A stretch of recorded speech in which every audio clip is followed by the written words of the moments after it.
So, okay, all right. I'm just going to wait for a couple of people to join us and I will begin. So, if in case you're watching this later, hello everyone. Welcome to today's Tuesday Live with Mango. My name is Chitra and I'm going to be your host for the day.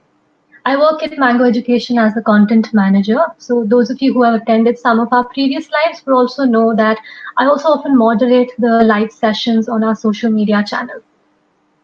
A quick introduction to Mango Education. We are a suite of clubs where kids between 5 and 15 years of age learn sciences through story, question driven discussions, hands on projects, and interaction with passionate educators, like minded peers, field experts, and scientists. We have started clubs for 5 to 7 years of age in the month of July, and we also have been running clubs for the age group of 11 to 15 years. So, Mango Kidsas Club is one of our more general clubs where it's more like a learning community. So, kids come and they learn from each other. It's like a peer learning process as well as interaction with expert educators. So they also have webinars and question and answer sessions through chat, through text-based processes. So those of you who are interested, you can check out the description of our live. It has the link to Kids Ask Club. You can also, if you are interested in joining any of the other clubs, or if you're interested in enrolling your child in Science at Home Club, which is the latest one that we started for the 5 to 7 year olds, then you can get in touch with us and we'll walk you through the process. All right. So today we have our topic for the day is physical fitness during COVID-19. And our guest speaker for the day is a sports and exercise psychologist, Keerthana Swaminathan, who is also the founder of Think, Train, Perform. She works with state and national level athletes for mental conditioning, and she also works with school children on behavior modification through physical activity and sports. She's also the author of When I Look Back, It Was 21 Already, so you can check out her book. She's a marathon runner and a cyclist. So I'm quickly going to add her to the live so that we can begin the session. Hi, Keerthana. Welcome to the live. Hi, good evening to everyone. Thanks for having me here. We're very happy to have you here. All right. So I think let's not delay or anything. Let's quickly get into the main segment of the live. As you might already know, I have a couple of questions for you today, and in the end, we'll also be taking questions from the audience. So, okay. So, are you ready to begin? Sure. Okay. All right. So the first thing I wanted to ask you is taking a context in this present condition, taking a context outside of tournaments and matches, and the general competitive process that happens. Sports and games are something that people use as a medium to relieve themselves of stress. Correct. But over this lockdown period, a lot of people, I think, probably including me, have become extra conscious about staying fit and wanting to maintain a certain level of fitness and certain body shape, but it's gone to such an extent that they're overworking themselves to exhaustion. So, Yes. what is your perspective on this matter, and what do you think one can do to stay in a state of balance, both physically and psychologically? Right. Right. I think this is a question that's much needed. So the first thing is, you're right. Actually, exercise is supposed to be, getting you out of stress. But the problem with today's current scenario, I mean, I think it's true even during a non-COVID time, is that people get, they get glued to media, they get influenced by social media, their peers, everyone, that, exercise becomes a form of stress. And especially during the lockdown, maybe there are a few people who are working out at home and they're probably posting a few videos and the rest are not able to. And the constant stress is always there. Or maybe there are people who would like to go out for a run, or they usually go play badminton or something like that, and they're not able to do so because the gyms are not open, the courts are not open, and they feel there's something wrong with them, so they end up overdoing their workouts at home or something like that. So that, and they're constantly stressed out about whether their form will get affected, whether they can actually go back to playing. Well, the truth is, right now no one is sure about when things are going to open, or when things are going to get back to normalcy, right? The only thing we can do right now is that we I think it's very important that physical fitness is extremely important, but let's not get stressed out about doing it all the time or the way we used to do it earlier. I think there's another way we need to look at this, and maybe there's a new normal here. Correct. So we might need to adapt ourselves, fine tune, and see what really works for us. Because I know most of us are working from home. Children are starting from home, right? And there's going to be a shift in timetable.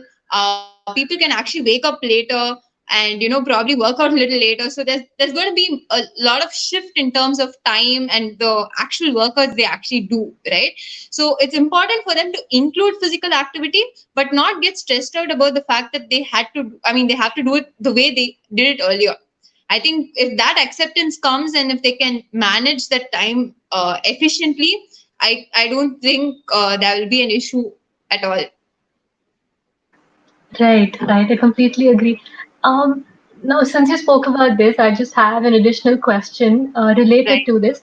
Uh, you work with athletes for mental conditioning. So, do you think there are certain simple techniques that can be used from the whole process that you go through with athletes that we can use in our daily lives to actually, stay in that state of balance, even in, like you said, in the normal condition when people are able to go out and yet they are facing that sort of stress despite having the freedom to do physical activity. Right. So the thing here is, I think most importantly, first step would be accepting that this is reality, and things are going to take time to change. That's the first thing, which is very important. Second thing is trying to control what they are in control of, and at this point, I think the most important thing is to have fun, because I think mostly a lot of us have lost the entire thing of having fun in our normal day-to-day routine, right? And this being our new normal, I think we need to add that fun element from the beginning onwards. And a lot of athletes have started taking into account the fun element as well. That's the first thing. The second thing is make it a little, like, how do they make it a little fun? Is they can add a little bit of excitement, which is set smaller goals, something they look forward to, and take one day at a time instead of taking it as a whole. Because again, no one's going to know when the next lockdown is going to happen, right? In Chennai or anywhere else for that matter. And things probably might get worse. So it's better to take it probably 1 week at a time or 1 day at a time. And that actually gets the excitement element there. And I always say, it's easier when you're excited to do something. We end up actually wanting to do it a lot more. The motivation is a lot higher. Something I've observed in both athletes and recreational athletes is that recreational athletes, I mean people who just work out for fitness, right? So both ways, what I've noticed is a drop in motivation, and that could be related to the stress levels we spoke about earlier, right? And that motivational drop is because there's no peer. You can't do any group activity, you'll have to do everything alone. Second thing is because the thing that they were looking forward to is absent right now. So it's time to change what you're looking forward to, right? That excitement element needs to be there. It's just that you need to change it according to what the current scenario is. True, true, absolutely true. Yes. Okay. um, Moving on, at this point, since schools are also closed and colleges have also, shut down, a lot of Mhm. children, especially school students, are forced to spend long hours in front of the screen. Is there Yes. a sort of simple regime that they can follow to ensure body movement and to avoid stiffness and lethargy? Yes. So I think most of us know physical activity increases productivity. Just by sitting and staring at the screen, it's just going to reduce productivity. In fact, I myself, when I have back-to-back sessions and classes or meetings in Zoom, I tend to get really drained and irritated actually. So what happens is that we need to keep moving, and that blood flow increases the oxygen level in our body. Therefore, we end up being more productive. And the other thing that movement can also improve is that the posture, the body posture. And that body posture can change a lot about how you feel and what you do. We end up, especially as children, right? Their posture is not really correct when they're sitting in front of the TV or even in front of the computer, right? So it's very important for them to watch out on their posture. And one way they can do so is by constantly moving, because they're going to be aligning themselves, and they're going to be sitting properly after that. So constantly, I'm not saying constantly move in between your classes, but whenever they get a 5-minute break or something, instead of just sitting there, it's better if they can actually move out and walk, or at least move their hands, move their fingers. That's very important. Movement bit is extremely important, because otherwise blood flow is very restricted, and it's very tough to stay focused for a long time, right? One thing they can try out, which I tell all my athletes as well, is the body scan exercise, which they can do in between their sessions, so they can literally align their body again. See, scanning is nothing but just looking for, right? Usually we scan documents and things like that. So similarly, we're going to be scanning the entire body to check if there are any tension or differences from our normal alignment. So nothing, it just takes a minute or so, just closing the eyes, and from the top of the head till the toe, right? Just going through literally scanning through every part of our body and seeing if we are holding any tension and releasing it. So usually when after, maybe let's say if I was caught after let's say a session, right?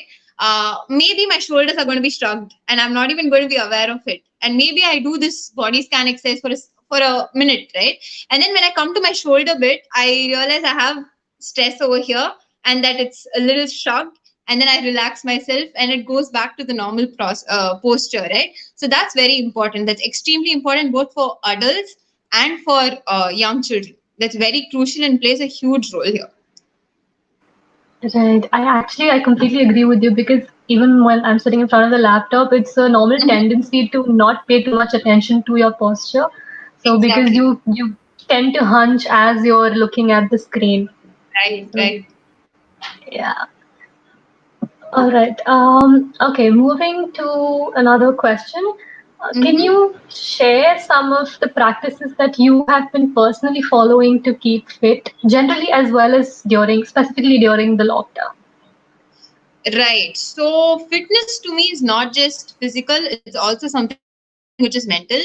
And what is extremely important for all of us, I think everyone is talking about this, is the emotional bit, right? To actually stay at home and not get angry or agitated is going to be really tough. So maintaining that emotional balance is also extremely important. And for that, so what I do is when I wake up, I listen to my music, whatever I need to listen to, and I end up journaling. Journaling is something which I have been doing for the last 8-9 years, and it's something that it's like my go-to kind of a thing. So I end up journaling because these days I can work out a little later, right? So since everything, most of it is indoor, I end up working out a little later. So then I start my workouts. So I end up working out in the morning, and then I start work. And then in the evening, I work out again, let's say about 45 minutes to 1 hour. And that evening workout gives me that energy surge. I usually work out twice a day so that I can keep myself fresh. So that gives a huge, energy booster for me. And I'm usually known to be like really energetic. So this helps me a lot. And what I also do is in between my sessions, I usually have a 5-minute break where I just go for a walk, um, maybe a few steps, realign myself, and get back to work. So that's about it. Of course, meditation, sitting in silence, most of that is done as part of my normal routine, which I also continue over here. One thing I've done here is I know it's very easy to be caught up with a lot of work, especially when you're at home, right? So it's very important for us to set aside time for such things, right? So in the morning, it's exclusively my time once I wake up. And I literally have scheduled that time for myself. So that time scheduling is very important. And I think as adults and as children, it's very important for you to understand that that time for yourself is very crucial, and it can literally impact your entire day. I will absolutely agree with that. Yeah. Also, the journaling bit is something that even I do quite. I don't do it every day, but quite regularly because, and I agree with you when you say that it helps a lot because you're sort of, Yes. it's a head full of thoughts, and then It's more it's sort like of you put it on closure. paper. Yeah, something like that. Yes. So, I'm just quickly going to ask the viewers if they have any questions, and we'll wait for them to put it up Sure. in the comment section. Till Sure. then, I just want to ask you when I was speaking to you earlier, you mentioned about body image issues being a major concern today. So, would you Yes. like to tell us something about it? I think body image issue has been there for a while now, and I won't really blame the media, but I feel like most of us have given control over our identity to external sources, right? We end up thinking that whatever others say is our absolute truth of identity and everything. Well, I understand our identity comes from external sources, but we can't totally rely on that, can we? So we need to have that balance, and body image issue is one such issue.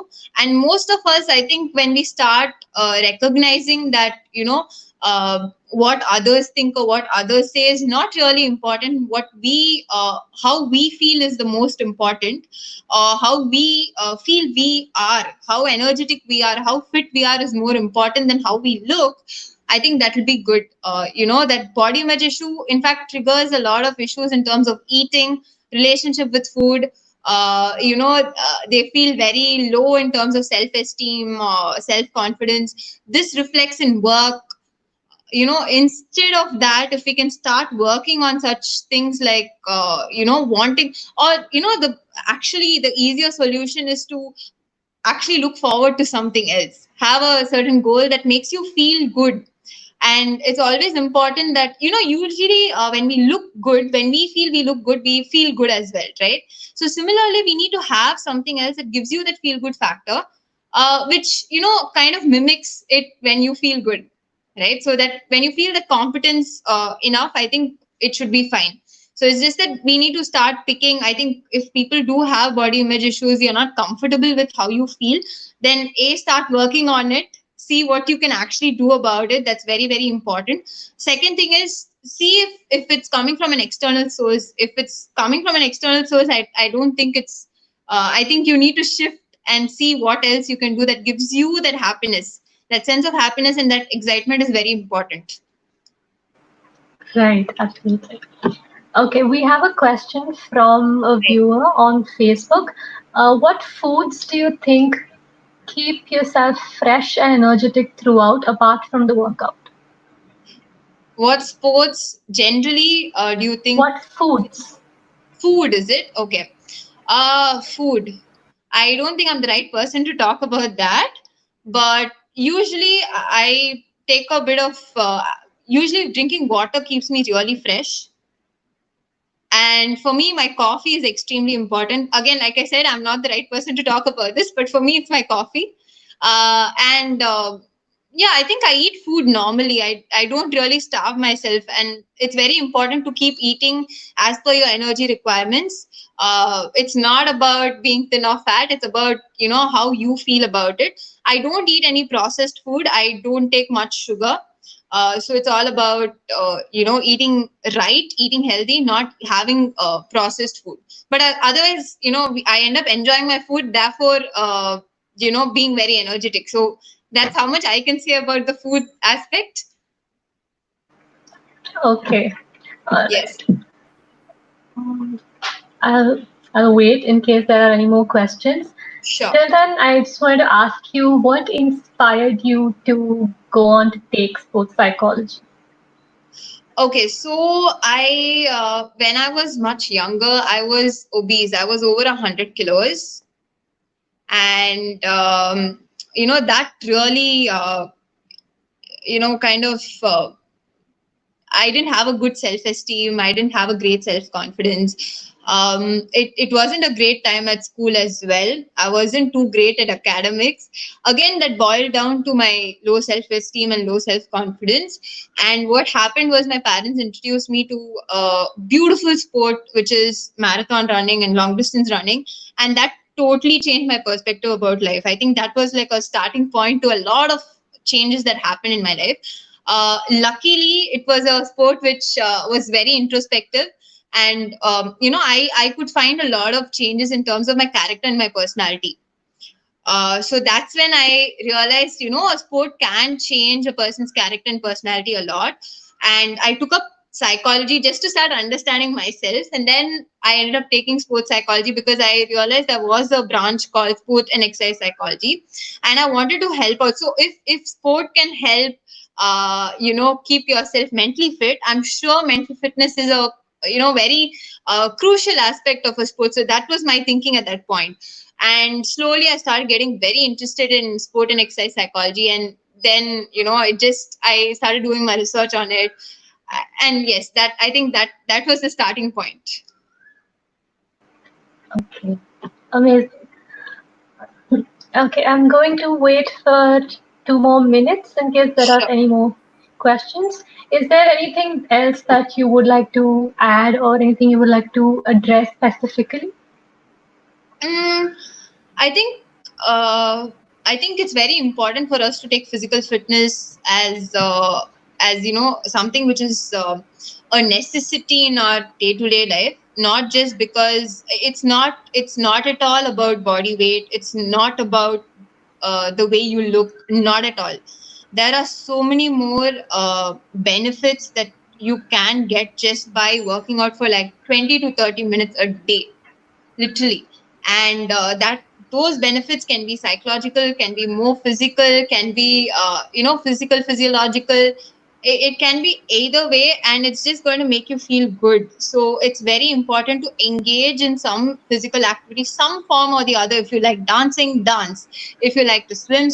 Of course not in this current situation swimming, but otherwise you can swim, you can go out for a run. You like to work out at home, work out. That it totally depends on what you like doing. Just because another person is doing something, don't force yourself to do the same thing, but move.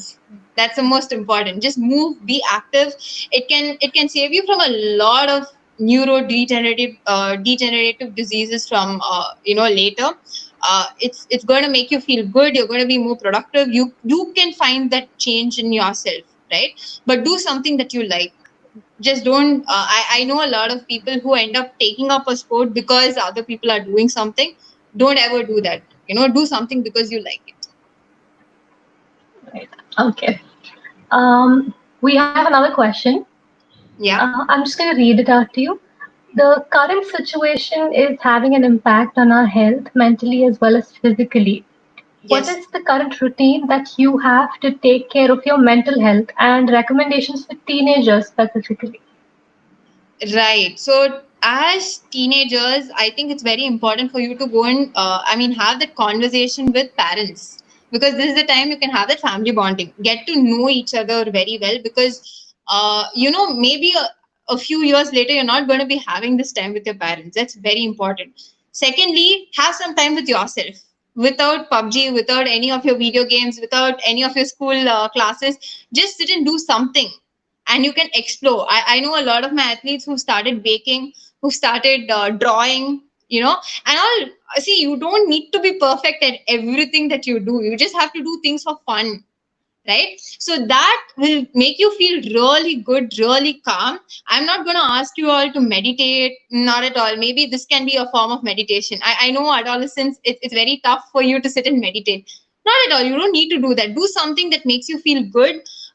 Listen to music if you need to. Just sit down, be calm, just about 30-35 minutes, just sit with yourself, write down things. That's what we call as journaling, right? So you just sit down, write, think about what's happening, see, just write down what you like doing, write down what you don't like is happening. There's nothing wrong about it. And I know there's a lot of issue that children are facing in terms of not having to talk to their friends at this point.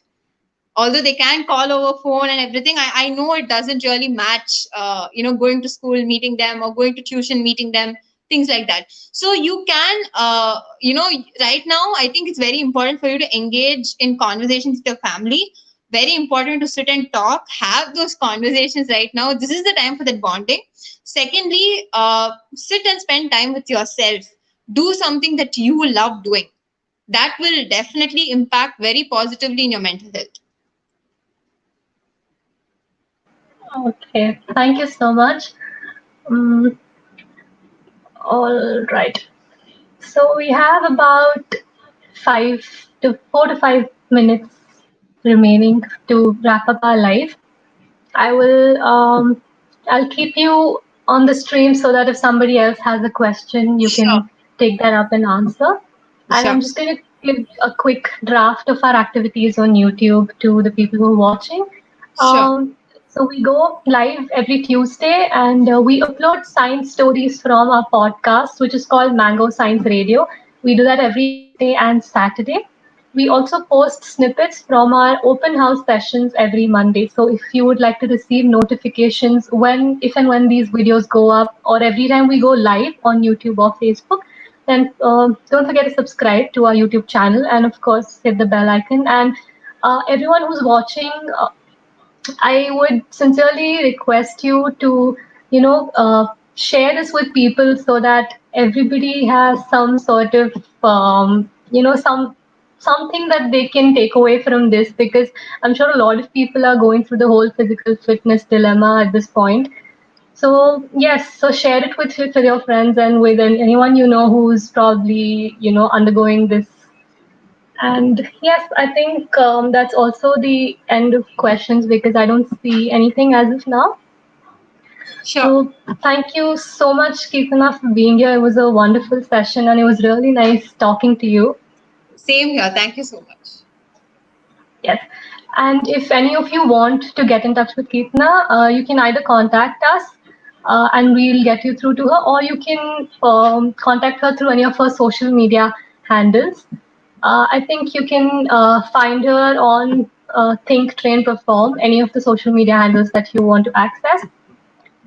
Okay, someone has asked, is there any specific time that we have to get up in the morning? I see. I usually believe in waking up early, but I know a lot of people like waking up late. I usually wake up at 4:35. But on a normal basis, maybe like when the lockdown wasn't there, at 4, so that I can do my work a little earlier. But I don't think there's a definitely a right time to get up. Not at all. Just make sure you get in your 7 to 8 hours of sleep. That's very important. And whatever time you sleep, try to sleep for like 7 to 8 hours. That's important. Absolutely. Yes. I think it's also that, because it's more like an extended holiday, people are feeling, Exactly. yeah. Yes. So, yes, Yes. that's probably something. Yes. So, yes, thank you so much for being here. And I think we'll wrap up for today. So And I hope that the audience also had a good time. And I hope that this video helps a lot of people, and they also get in touch with you in case anybody has any queries or any clarifications or needs support. sure. Yes. Sure. Yeah. So, yes, thank you so much. And I will catch all of you on the next live. Please stay tuned.